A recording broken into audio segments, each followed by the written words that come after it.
Welcome to the Joy-Powered Workspace podcast, where we talk about embracing humanity in the workplace.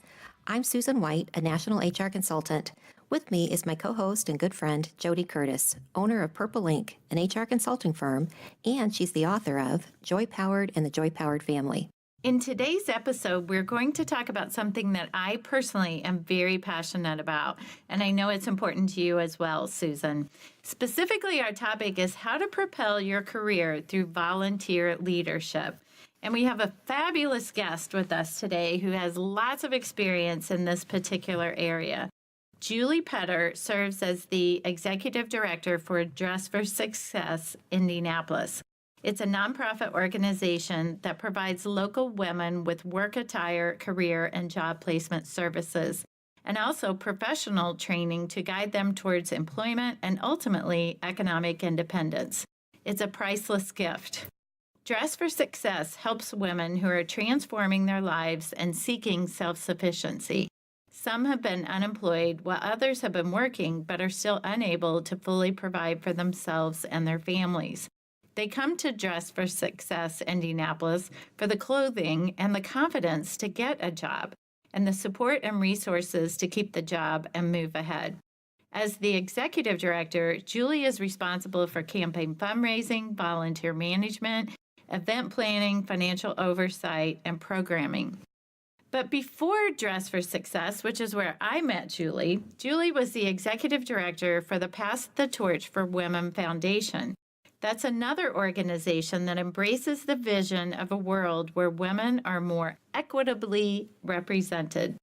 Prior to that, she served as the corporate director for the American Heart Association, where for 5 years she led the Indianapolis Go Red for Women campaign. Obviously, Julie has a heart for women and nonprofits. And she has a lot of energy. Right. Julie lives here in the Indianapolis area with her husband, Todd, of 30 years, and their 4 children. She's also a board member for the Women of Skyline on the membership committee for the Indianapolis Propel, past president of her Homeowners Association, and active with her children's school, book club, and travel.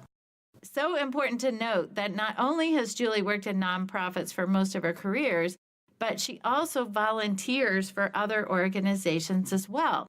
And that's why we asked her to join our podcast today. I don't know how you fit it all in. I'm really interested in learning more about you today and you're sharing some of your wisdom with our listeners. So, Julie, do you mind sharing, maybe from the start, how does volunteer leadership really help a person advance their own career? Absolutely. And first of all, I'd like to say thank you for having me here today. I am passionate about volunteerism because I see how much it does for a community, but I also know how personally it helped me so much get started in my career. So I think volunteerism is a great way to help your community, but I also think it's a very fundamental way to help elevate your own self professionally. The first thing I think of is that companies and organizations really like to align their image and brand with a well-regarded, well-established organization that helps people in the community. Mm-hmm. So right off the bat, people who volunteer are already going to help represent their company. And by doing so, they help elevate the brand of that organization. And so right off the bat, being involved in a nonprofit helps an individual within their own organization help their own company. I like that. It's kind of like the individual can align their service to what the company has already publicly said that they're supporting. Absolutely. And when the company looks good, the professional who's representing that organization helps elevate themselves as well. Yeah. I know for me, Julie, my mom and dad were community volunteers my whole life. So it was always a part of what we did as a family. And when I was in college, I volunteered, and then I was very fortunate to start working for a company out of college who was very involved in the community and did as you just mentioned. So that just became another thing I did too, to not only because I personally felt it was very important, but because my company was supporting us and encouraging us to do so as well. So it was a win-win for me. Absolutely. The other thing I think about is by volunteering in a leadership capacity for a nonprofit organization, you are able to expose yourself and be introduced to other professional executives in the community. And that just broadens your professional network, which can help you down the road in a variety of capacities. So every nonprofit organization that I've been involved with has introduced me to so many wonderful people in a variety of fields and industries that can help me in a variety of ways. So good. How has volunteering helped you in your own career? So I can use as a perfect example of myself. When I started out in my career, I was in the hotel business, and I did that for a long time. And then after I gave birth to my twins, and I already had 2 other children, I decided to stay home with my children for 12 years. And during that time, I was very, very active as a volunteer leader in my church, my preschool, the kids' schools, my neighborhood association. And really, by being involved with those organizations, I was attending board meetings and committee meetings. I was personally involved in volunteer recruitment and management, and then, of course, constant fundraising. Right.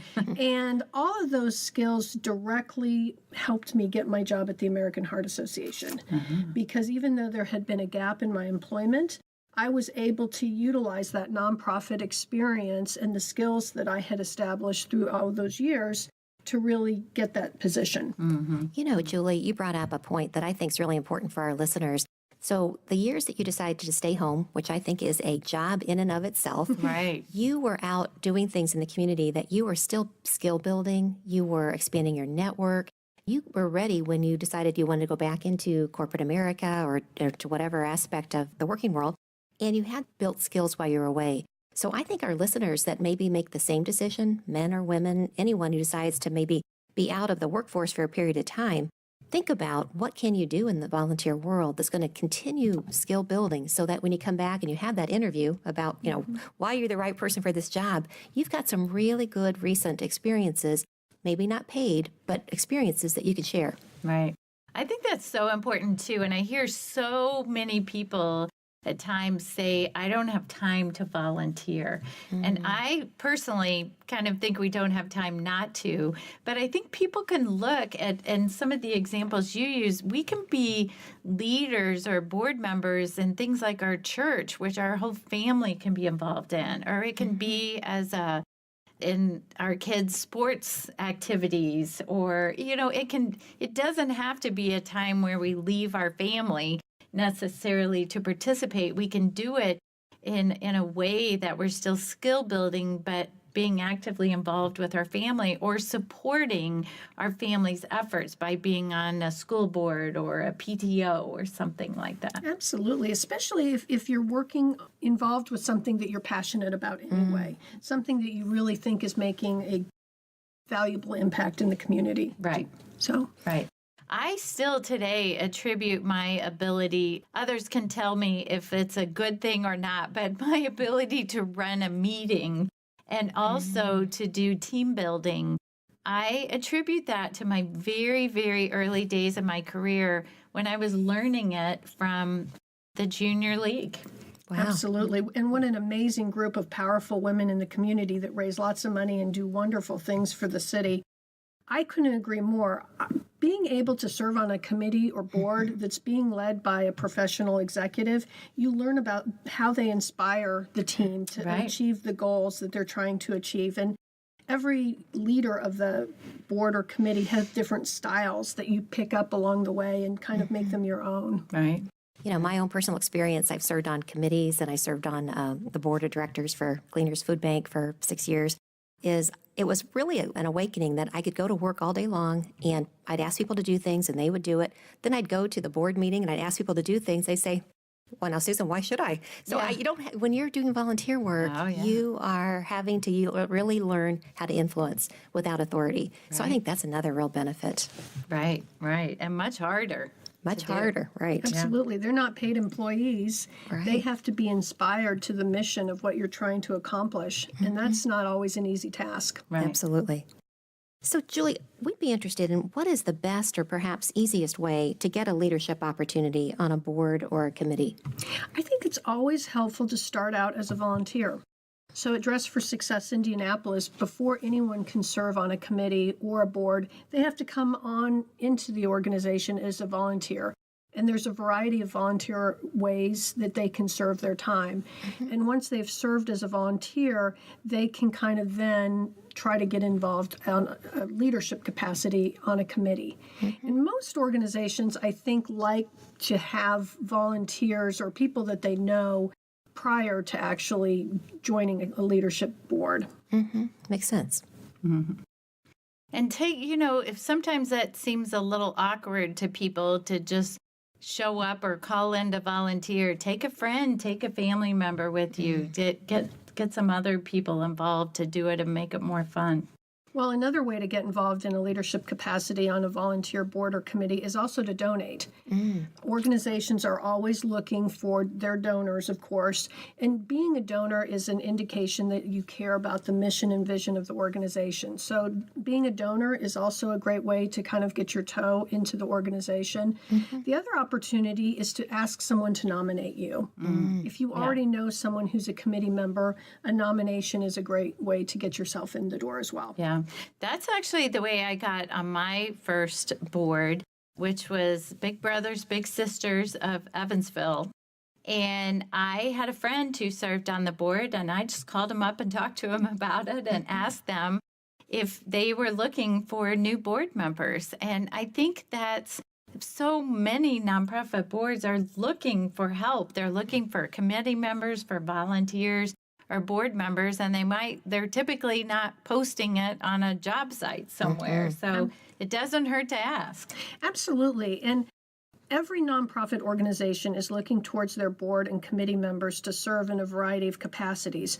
So you need to have an understanding of what you can bring to the table as far as providing value to that organization. So Jody, you've got a depth of wonderful human resource experience, training experience, and nonprofits need that. Someone else may have a background in finance, and nonprofits need that financial experience and wisdom as well. So really being able to kind of pitch what you can provide for the organization is helpful. Jody's actually particularly attractive because she's a CPA and an HR professional. both. She really is. Yeah, you she's a have double win if you get her. Yeah.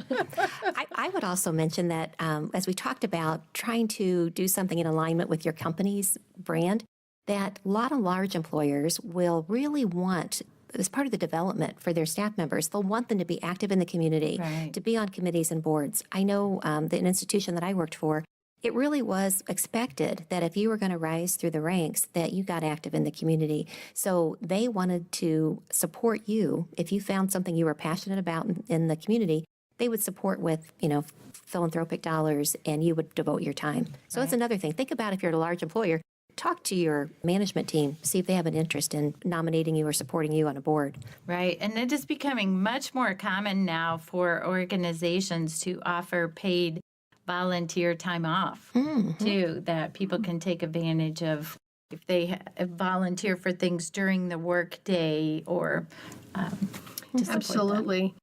Some of the larger organizations in Indianapolis have already come up with intentional strategies to try to elevate their employees that they consider high potentials. And they have these individuals in a pipeline, and part of their development path is to join a nonprofit organization and to become a leader of the organization. Almost all my committee and board member meetings take place during the workday, Monday through Friday. And the expectation is that the companies support the organization and they want to support their executive or manager that's serving as a leader. So to address what you said, they don't have to necessarily do this volunteerism at night or on the weekends. Love it. So, Julie, if someone is looking to excel professionally, is there a best type of nonprofit to volunteer for? I think there's a couple criteria to look at. First of all, you want to volunteer for an organization that fits within something you are passionate about. So you don't necessarily want to be on the board of an animal shelter if you don't really have a passion for helping animals. Okay, I am afraid of dogs. Let's put it on the table. Yes.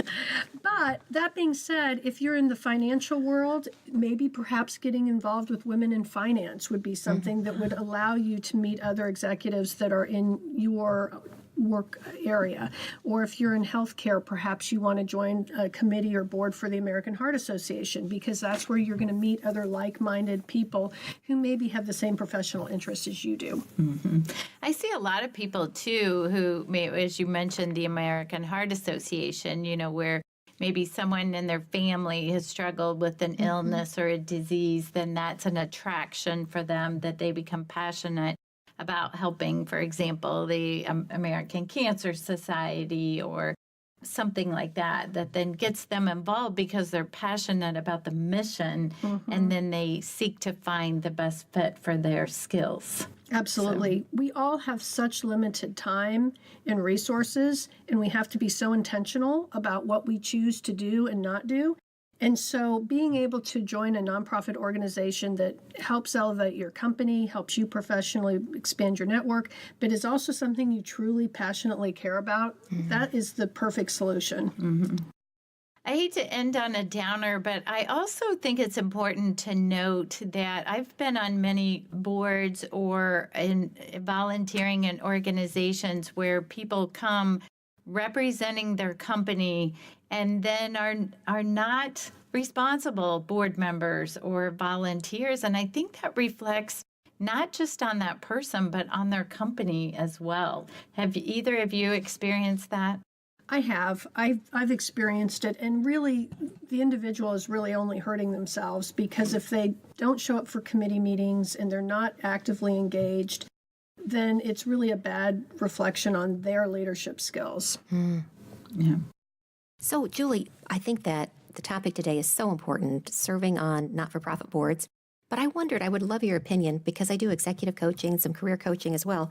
And I have a lot of women who say to me, Susan, everywhere I read, they say there's not enough women on corporate boards. And in fact, the state of California recently, Governor Brown signed an order that said, a certain percentage of all boards have to have so many women on it. I don't remember that percentage. But tell me, have you seen how women or men who serve on not-for-profit boards make that transition to serving on corporate boards? And do you have any advice, perhaps, for any of your listeners who are thinking, yes, I love working on not-for-profit boards, but I'd also love to be asked to serve on a corporate board? You bring up a good point, because less than 3% of the Fortune 500 boards have women that are serving on the CEO capacity and on those boards. It's a very small number of women represented at those higher levels. And it's a problem really for those leadership organizations, because we know that boards and organizations that have women and minorities and have diversity on the leadership team are more profitable and more successful. So the question is, I think these boards want and seek out minority and women to help serve in that capacity. What I hear time and time again is they say they don't have the candidates. And so I think a lot of it is women really have to put themselves forward and really sell themselves. And as Jody said, maybe just ask to be on the board. And I would have to think that not only their business experience, but experience in leading not-for-profit boards and really managing budgets and helping guide organizations could be really helpful in their background. The individual has to really sell herself to get into that position. Good, thank you. Ironically, Susan, I just joined a corporate board this year, and they specifically said they were asking me to join the board because they were looking for someone with human resources experience, but that they also knew I was very actively involved in the community. So I think for me, at least, it was a double whammy of someone that they thought of because they knew I was involved in a lot of other activities, but then it was my professional experience that they were seeking as well. Terrific. That's great. Well, I think that the board's leadership are looking for a variety of things. They want expertise and skill in an area. They also want influence. Right. And so if they can find a candidate that has a lot of connections in the community and can also provide them with the skills that they need, it's perfect. Yes. Right. Julie, is there anything that we haven't asked you about this topic today that we're missing or that we should be sharing with our listeners? Well, I'd love to ask each of you what nonprofit organization you've really found your joy through. Wow. I'm going to tell you, I started as a candy striper. when I was 13. And I really did love it. And so I made a commitment to myself back then that I was always going to be involved in some not-for-profit, some volunteer. And I've done a variety of different things over the years. I was a volunteer with New Hope. I was a big sister. I was on the board of Gleaners. I was on the Central Indiana Council on Aging Finance Committee. I've been on my parish council. I've been on Bishop Chatard High School board. I've been a trustee and on the parish council for Christ the King. What I do now, which I have a real passion about, but honestly, I've been very blessed, and all the things I've done, I've had a passion for, is I'm on the Disability in Indiana, which used to be the USBLN chapter here. And so what I get a chance to do there, and with the Indianapolis affiliate in particular, is pull together businesses who have an interest in helping employ people with disabilities. And so we are business to business, not for profit, that I just find such joy because, as you'll listen in one of our other podcasts, I have an adult daughter with a disability. And so I know what work means to her, and I want that for every person with a disability, to have some type of employment that gives them value and obviously enables them to live independently. Yeah. It's probably life-changing for your family. Life-changing. Amen. Yeah. And I, too, have been served on several different boards and been an active volunteer. I mentioned the Junior League and Big Brothers, Big Sisters organizations. I also have been very involved in my churches and my kids' schools as PTO board members and leaders. I've been on the strategic planning committee for Guerin Catholic High School. I still serve and chair the strategic planning committee for Our Lady of Mount Carmel Catholic Church here in Carmel, and on a couple of other ministries in the parish. Another board that I chair right now that I'm very passionate about is the O'Connor House, which is a home for single pregnant homeless women. And we provide a home and a safe Christian space for them and their children to live as well.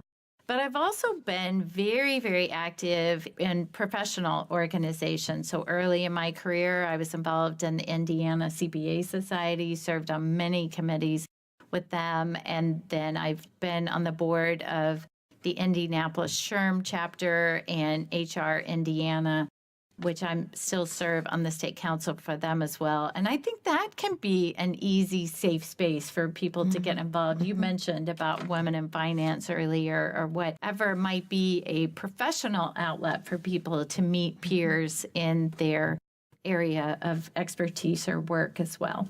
Well, and there's so much overlap. When you mentioned the O'Connor House, I think of the woman I know, Vicki Yamasaki, who got me informed about that organization, and she was passionate about mentoring and supporting women, which is how she got involved with Pass the Torch for Women, Right. and then later went on to the O'Connor House, and then obviously used her connections to draw like-minded individuals to help support that. So the only other thing I was thinking about is for millennials or developing professionals, I think sometimes there is that mindset of there's just not enough hours in the day to volunteer for more things when you've got a family and you've got your job. What I would advise those individuals to do is to get involved maybe at a committee level capacity that's maybe less time consuming, but is still kind of an entryway into leadership capacity later down the road. It's a good way to meet other developing professionals and hone their leadership skills. And then when a board position opens up, they've had some experience. Right. Perfect. I love it. Good advice. Well, Julie, thank you so much for being with us today. You've taught me a lot today, and I thought I knew a lot about volunteering, but it's some great advice for all of our listeners, and we really appreciate your time. Thank you. And if anyone has an interest in volunteering for Dress for Success Indianapolis, you can reach me at julie@indydfs.org. And that, I assume, is the website for Indianapolis Dress for Success, www.indydfsandfranksam.org. Yes. Right. Oh, that's All right. great. A lot of Thank great you. volunteer opportunities. Thank you. Thanks, Julie. Thank you. The Joy Powered Workspace podcast is sponsored by the InkPad. Looking for a unique and memorable space to host your next offsite meeting, training, or event? The InkPad, located in Carmel, Indiana's City Center, offers a creative and inspiring environment for groups of up to 30 people with a flexible setup that can be configured to fit your group size and event style. Go to booktheinkpad.com to learn more and mention our podcast to get $50 off your first booking. Susan, we have a listener question today, and this question is from Mike in Indiana. My employer has recently told me that I'm going to be laid off soon as my function is no longer needed in the market I work in, and I'm not able to relocate as my family is rooted here. When I asked if my manager could write a letter of recommendation, I was told that the company doesn't allow any of its managers or supervisors to provide references. Instead, all reference questions need to go to a centralized HR function who will only share my job title and the dates I was employed. I am able to give permission for them to share my final compensation rate, but that's all. I have a great performance history with this company, but they will not share that information. And my boss even wants to help me land a new job, but she's not allowed to speak on my behalf. What can I do? Gosh, Mike, first of all, so sorry about the job change. I'm hoping this is going to be kind of a conduit to a new job that you're really going to love. I will tell you that most companies are moving toward this, not allowing managers or individuals in the company to give references, and so they really are centralizing it. The fear is that somebody might give some negative information that will come back to bite the company. So what I would do in your case is I would look to see, is there any former manager or boss who's no longer with the firm who can, if they're called, relate to kind of the good experiences they had with you, see your strengths, those types of things, that would be willing to do that. If not, then you could always ask your manager if they'd be willing to not give a professional reference, but would they be willing to personally, and be very clear with the prospective employer, I'm not able to give you a professional reference, but personally I will let you know that Mike and I are friends and how much I think of him as a human being. I think that can help that prospective employer who's trying to figure out, is this somebody we want to invite into our workplace? And then finally, the third thing that I've seen work is if your company has given you performance reviews over the years and you have them, you may say to the employer, I can give you the 800 number that you call, but they're only going to tell you the dates I was employed, my job title, and I'm giving them permission they can confirm my salary. But I'm happy to share with you the feedback I've received that related to the work that I've done. And I have seen that work. Jody, any other idea that you might have? No, I think that's great advice. And I don't think most people think about utilizing their boss or their peers or coworkers as a personal reference. Mm-hmm. And that's, I think, the ultimate advice to do that. Fair enough. Good luck, Mike. I hope you land in a really wonderful role. Right. In our best practices sharing segment, we ask our followers on LinkedIn the following question. What is something an HR professional taught you that has made you a better HR professional? What Stacy told us is that she's learned that for employee relations, there is always another side to the story. So always investigate, always keep an open mind, then react.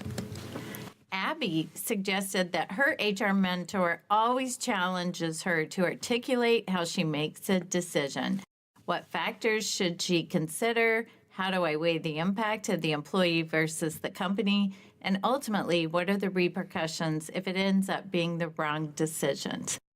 By doing this, her mentor has really accelerated her career growth because she was able to identify exactly what went wrong or right over time.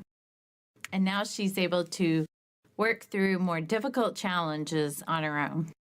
What Carly told us is the best advice was bring the human back to human resources.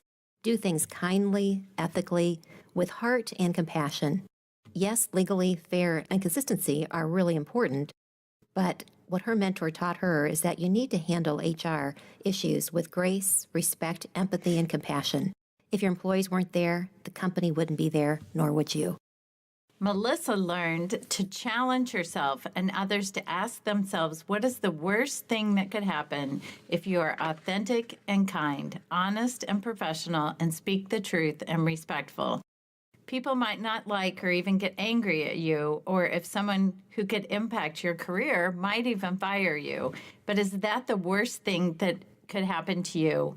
Melissa says no. So, Jody, the best advice that I ever received from another HR person was that the very first thing you need to do when you come into a meeting or come into any type of an issue is come with a strong business mindset. Think about the organization and what really makes sense for this workplace. And then, start to introduce some of your people expertise or your HR knowledge, but always come at it first as a business person who just happens to be skilled in HR. Right. Great advice.